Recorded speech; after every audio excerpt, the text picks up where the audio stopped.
go. It's Power 106. That's DJ Jazzy Jeff. It's 13 minutes before 8 o'clock. This is where we open the lines up for you to tell an animal story. And then after 8 o'clock, we do our own little special animal story. There's a guy that we're going to talk to that says that snail mucus can cure cancer, and it's good to eat. Stay where you are for that. Our color of the day is snail mucus can save your life, lavender. That's our color of the day. Where does snail mucus come from? I guess it's Which end? No, it's just the goo when a snail walks, and it's that goo it leaves, right? You have snail slime. Yeah, snail slime. All right, so we'll talk to this guy. It's like a film. But I'm not kidding you. You know, he's on the level. He says if you cut yourself or something, head for the garden because that's where your medicine chest is. So he'll tell us look at all the stuff. I mean, there's a whole list of things that Ralph Tucker, medicinal snail mucus guy, is going to tell us. Right now, we'll talk to you at 520-1059 or Orange County, 977-1059. Hi, good morning. Hi, I have an animal story. Go ahead. Is this Jay Thomas? Yes, ma'am. Hi, I was calling because... It's the only person at this station, if they said I have an animal story, would say, okay, go ahead. I'm the only person that has any interest in it. Go ahead. Okay, a couple weeks ago, I have 3 cats, and a couple weeks ago, one of the cats did something bad. What did he do? What did the cat do? Well, she has this tendency to go and defecate on something in the house whenever there's something that she doesn't like. You mean if a person comes in and she doesn't like them, she poo-poos on them? No, it's not people. It's something we do, like maybe we change their cat food or something like that. So she protests? Yeah, she'll protest. A protesting cat. Exactly. Yeah. This is a hell of a deal. I know. This is not you got to be really careful what happens around your house. I know, but she's been really good for the longest time, and then we just recently changed their cat food for, whatever reason. What cat food is it that she hates? We gave her Alpo. She hates Alpo. Yeah, she didn't like that. 2 bites and then poo-poo. That's right. Okay. So anyway, my husband gets really mad, and since she has had a tendency to do this in the past, he's like, next time she does this, we're going to have to get rid of her. So he was really angry when this happened, and so I took her over to this animal shelter. And it's not like the county one. It was a private one called the Concerned Animal Lovers Association. Yes. So anyway, I take her in there, and I give them the cat, and they tell me to fill out my name and address on this form and everything, and I'm just like sobbing so bad because this is like my favorite cat out of all 3, Did you ever consider telling your husband to go to hell? Well, see, that's what I should have done. I don't know why I didn't. I made the mistake of doing that. So what do they do with your cat? Well, what they do is they keep the cats and try to adopt them. I know, but what has happened to the cat? Well, I guess she's already been adopted, but what happened was later that night, I was like a complete wreck the whole day and just crying. Every time someone asked me what was wrong, I would just burst out in tears because I was so sad. Sure, I understand. So anyway, later that night, my husband and I talk about it because he sees how much, this has affected me. And he's like, okay, let's get the cat back. It means that much to you. Too late, though. The cat's already adopted. I know. Well, I called over there that night and talked to the people, and they were going to consider it. And then when I called back, they said... Consider it? You said you want your cat back. Right. I told them I wanted her back. And they said, well, we'll have to talk to the board of directors. What? That's how they do things, I guess. So what? So they gave your cat away?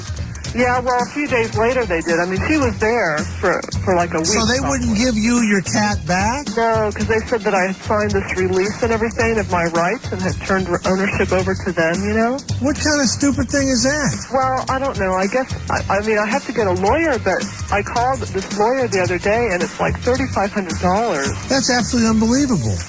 And it's not like I'm going to... What's the name of this place? Concerned Animal Lovers. Maybe they figured if you were getting rid of the cat in the first place, you shouldn't have gotten it back. Yeah, maybe maybe they were like concerned. Reading more into it. I guess. Well, they said there's 2 different kinds of pet owners, in their opinion. There's the kind that have their pets for life, and there's the kind that don't. And so because you had made this decision, they decided for you. Right, exactly. Well, that's too bad. I'll tell you one other thing. What? When you change an animal's food, you're supposed to mix it in with the other food that it normally eats. Right, yeah. And you guys just switched, right? Yeah, because we were feeding them Iams cat food, and which is the health food. Yeah, it's like really good for them. But it's too expensive. Right, and so money was a little bit tight. That's right. So we went out to then bought this Alpo, and then she didn't like it. Yeah. Well, I'm sorry to hear that. Usually these places are pretty cool, but Yeah, once you sign a release, it's their cat type of thing. I know, but I'm going to try to take him to court and everything. Well, but also think about this. The cat is probably with a really, I don't think it's being tortured any place, you know? It's No, with a good but- home. See, I have these 2 other cats that I have. I mean, this cat could come back and crap on your husband's head, you know, middle of the night, you know, because the cat's pretty smart. It's going to know who did this thing. Okay, well, good luck to you with this. Thanks. I'm Thanks sorry a it lot. happened. Okay. Okay. Bye-bye. Bye. 7:53. In this update, of course, the latest from the Soviet Union, and Magic Johnson has his eyes now on an Olympic gold medal. He's been to the championships enough time. It's time to move on to something else. We'll have more for you in a minute. Out there on the freeways trying to untangle traffic today. Last I heard, I think it was 3 cigarettes, Lisa, and counting. Yep, still got all the cigarettes. Currently 66 degrees in Hollywood. I'm Monica Brooks, and it's 7:57. You're up to date, so we'll get you back now to more of your music. C&C Music Factory. Freedom Williams, Zelma Davis. Here we go. Come on, let's rock and roll. Tonight, the 8 o'clock Street 6 countdown with the 8 o'clock Street Party, okay? And get your Pepsi License to Chill cards out. Frank Lozano going to bust out prizes all night long, all right? If you are a snail lover, we have a snail lover report on the way, all right? A man who believes in snail slime next on the Morning Zoo. The jam, the party is back and I rock. To please your soul. All right. C&C Music Factory, it's the Morning Zoo. Hello. Hi, is this Jay Thomas? Yes, it is. Good morning. Hi, I'm calling about the Concerned Lovers Association. Yeah. The one in Fullerton was closed down because they were selling them to the labs. So I don't think her cat was adopted. It was probably sold. Oh, my no. God. What's the name of the company? Concerned Animal Lovers Association. It was closed. It was closed because they were selling them to the laboratories. And so probably whatever they said to her was BS. There's been Yeah. a lot of those rackets, though, going on for a my long God. time. That is, I'm so sorry. And you know, I know the woman's listening. I'm sorry she heard this. Okay, thanks a lot. Uh-huh. Well, that's it. Well, they're concerned, all right, with their own profit.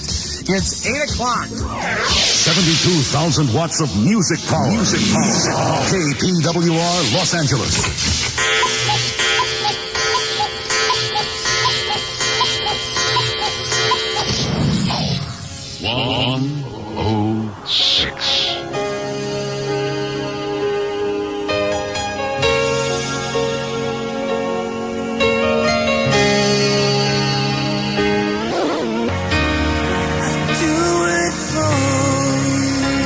Power 106, that is one that just keeps climbing. Brian Adams, everything I do for you.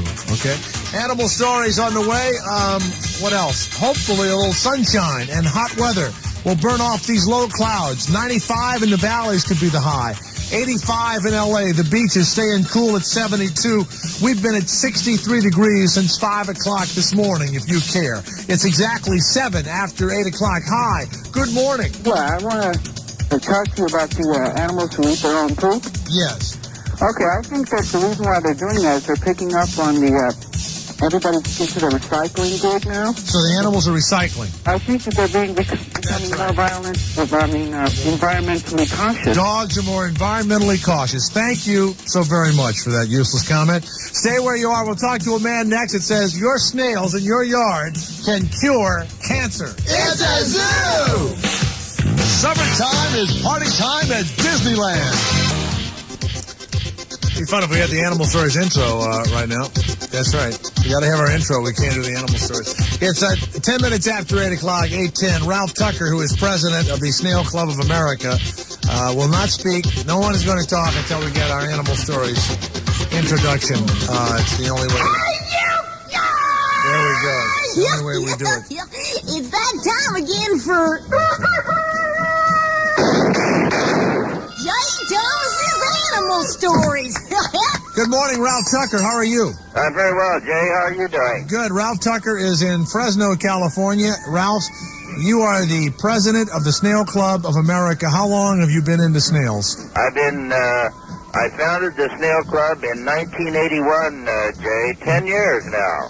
Now, what made you get into snails? Well, I got into it.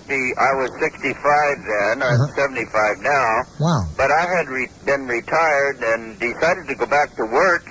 And I realized that escargot was a very popular item in the United States, and in my research, I found that we imported about $300 million worth every year, and somebody here ate them. Now, you know, what's funny is, and we've heard this before, and everybody has snails in their yard. Yes. But I did not realize that the average garden snail that many of you see all over, that really is what people call the delicacy escargot, right? That's definitely true, and 2 years ago in Houston, I was voted the gourmet food that had stood the test of time over caviar, truffles, pate, chutney, all the other appetizers. Now, before we go any further, can you actually just go out in your yard, round up a dozen or so snails, and how do you cook those yard snails? Are they safe to eat? Well, no, they're not, Jay, because first of all, if you pick up a snail, you must quarantine it for a month and feed it proper foods to be sure that it hasn't taken some pesticides. Oh, the snail could have some of the stuff from the yard in it. Oh, yes, and one of the reasons that my wife and I started this, she's long since passed away, I'm sorry to say, but the reason we started it, we found that by using pesticides like we do throughout the United States, we're not poisoning snails, a few snails, but we're killing millions of birds, and we're now poisoning the water. Because the birds eat the snails. What? The birds eat the snails. Well, no, the birds eat the snails are too smart to eat the poison, but birds aren't. So all that stuff, all that stuff we put in the snails doesn't work? Well, the snails they have a very great sense of smell, and you might kill a few snails, but you kill a lot of birds and pets, and then it seeps into the water. Well, I got to